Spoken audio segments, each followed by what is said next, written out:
The founder of the Leah Sharibu Foundation, Gloria Puldu, has restated the need for government at all levels and indeed all stakeholders to intensify efforts for Leah Sharibu to regain freedom from her Boko Haram captors. Now, 7 years ago, while Leah was just 15 years old, she was kidnapped along with over 100 other schoolmates of hers. Others have since been freed, leaving her to mark her 22nd birthday in captivity. News Central's Chizoba Anionwe reports that the founder of the Leah Sharibu Foundation, in a press conference in Jos Plateau State capital, says a continued detention is a national tragedy.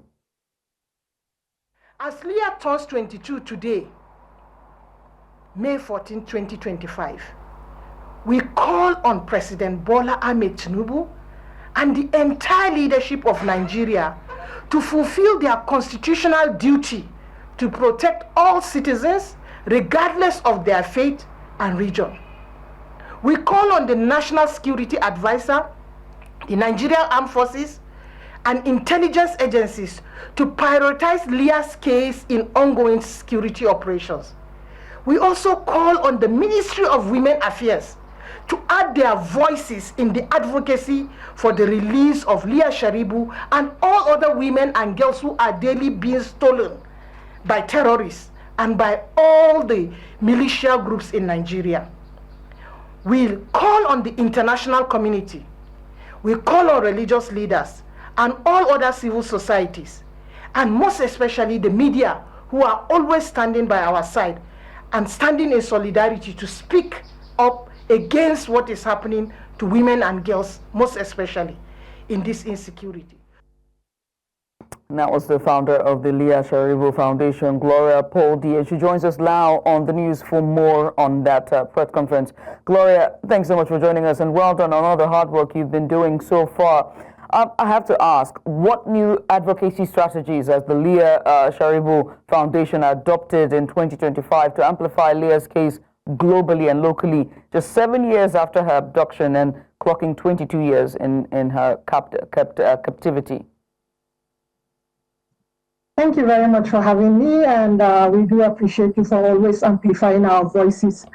One of the major things that we, as the Leah Foundation, have decided to do in 2025, which might not be very different from what we have been doing, is to continue to not relent in advocating.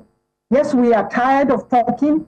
7 years down the lane in captivity, 8th birthday in captivity. Today she's 22 years old. But one thing we have resolved to do is not to get tired and not to give up, but to continue to advocate for her release, to advocate for the others who are there, because she represents so many of them. And our voices are not just local.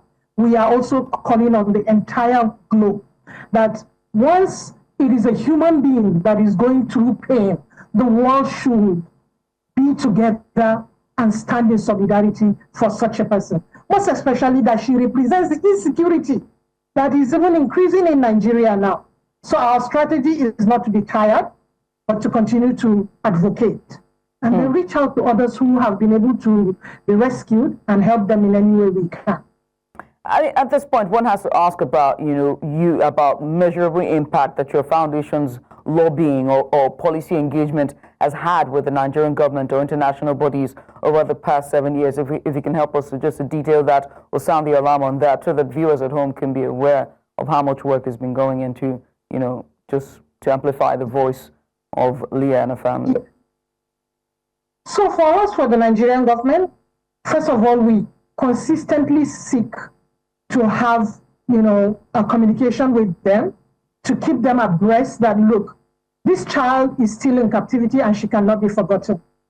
Sometimes we are given opportunity to meet one-on-one with maybe a House of Representatives or a minister, which is very rare and very few, and I don't want to mention names. But then most of the time, it's sad that doors are shut on us from government officials when we want to reach out to them one-on-one, especially when we want to ask them to please reach out to communicate to the parents of this child, to the parents of these children who are in captivity. Using Leah Sharibu's case as an example, we have tried to reach the highest positions during the last administration to see how we can have our First Lady speak on behalf of, the government. Even if it's just words of encouragement directly to the parents, it's difficult. Currently, we have been trying to also do the same. Our doors have not been opened yet to meet with the First Lady. But we asked the Federal Ministry of Women Affairs, this is our responsibility. And this is one of your responsibilities, representing the women of Nigeria. So we expect that they can do something so that the parents can feel the presence of the government. Well, Gloria, I must say thank you for taking out the time to join us, and we do hope that the right stakeholders are listening and just watching, and our heart goes out to the family, and also happy birthday to Leah if she's watching, and we will not stop looking for her. Gloria, once again, thank you.